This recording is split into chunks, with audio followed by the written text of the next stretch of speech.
Hi అండి. అందరికీ నమస్కారము. నేను మీ వాణిశ్రీని. ఈరోజు మంచి మోరల్ వాల్యూ ఉన్న ఒక స్టోరీ చెప్తానండి. ఇక్కడ ఒక పెద్దాయనకి ముగ్గురు కుమారులండి, ముగ్గురు కొడుకులు. ఒక ఊళ్ళో నివసిస్తున్నాడండి. ఆయన ఒక అందమైన ఇల్లు, మంచిగా అన్ని సౌకర్యాలతోటి మంచి భవనం ఒకటి కట్టుకున్నాడంటండి, మంచి ఇల్లు. అయితే ఆ ఇల్లు ఎలా కట్టుకున్నాడంటే అందరూ చూసి ఈర్ష్యపడేలా కట్టుకున్నాడంట. అన్ని సౌకర్యాలతోటి మంచిగా కట్టుకున్నాడంట. ప్రతి ఒక్కరు కూడా ఆ ఇల్లు చూసి ఆ ఇల్లుని మాకు అమ్మేయండి, మీరు కట్టిన దానికంటే 3 రెట్లు ఎక్కువ డబ్బులు ఇస్తాము అని అనేవారంట అండి. అయినా కూడా ఆ ఇల్లు ఎవరికి అమ్మేవాడు కాదండి, అమ్మనని చెప్పేవాడు. ఇలా ఉన్న ఒకరోజు ఆయన పక్కూరు వెళ్ళి వస్తుండగా ఇల్లు కాలిపోతూ ఉంటుందండి. ఒకరోజు పక్కూరికి వెళ్ళి వచ్చేలోపు ఆ ఇల్లు కాలిపోతూ ఉంటుందండి. వచ్చేసరికి నా ఇల్లు కాలిపోతుంది అని లబో దిబో మొత్తుకుంటాడు. అమ్మో, నా ఇల్లు కాలిపోతుంది, ఓరి దేవుడా, నేను ఇప్పుడు ఏం చేయాలి, నా మంచి ఇల్లు కాలిపోతుంది, చాలామంది 3 రెట్లకి ఎక్కువగా అడిగినా కూడా నేను ఇవ్వలేదు అని చాలా బాధపడుతున్నాడు, ఏడుతున్నాడండి.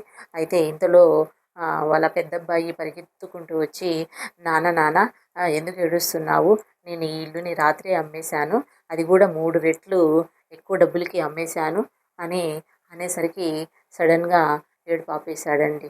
ఎందుకంటే ఇది నాది కాదు, ఈ ఇల్లు నాది కాదు అనే భావన మనసులోకి వచ్చేసరికి ఏడుపు సడన్గా ఆపేసేసి, ఆ ఇల్లు కాలిపోతే అందరూ ఎలా చూస్తారో అలానే ఒక ప్రేక్షకుల్లాగా చూస్తూ ఉండిపోయాడంటండి.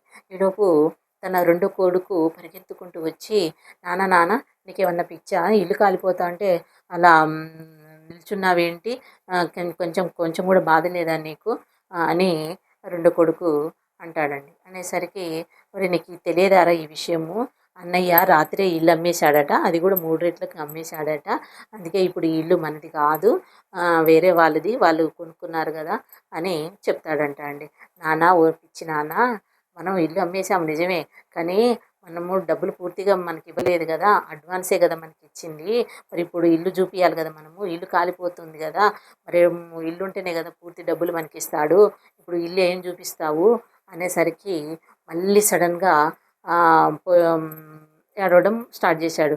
అవును కదా అని, అయ్యో నా ఇల్లు కాలిపోతుంది అని మళ్ళీ సడన్గా బాధ పొంగుకొచ్చి మళ్ళీ లబోదిబోమని ఏడవడము మొదలుపెట్టాడనమాట. అంటే ఇల్లు నాది కాదు అన్నప్పుడేమో ఏడపడం ఆఫ్ చేశాడు. నాది అనేసరికి మళ్ళీ ఆ బాధతోటి మళ్ళీ నా ఇల్లు కాలిపోతుందని ఏడవడం మొదలుపెట్టాడనమాట.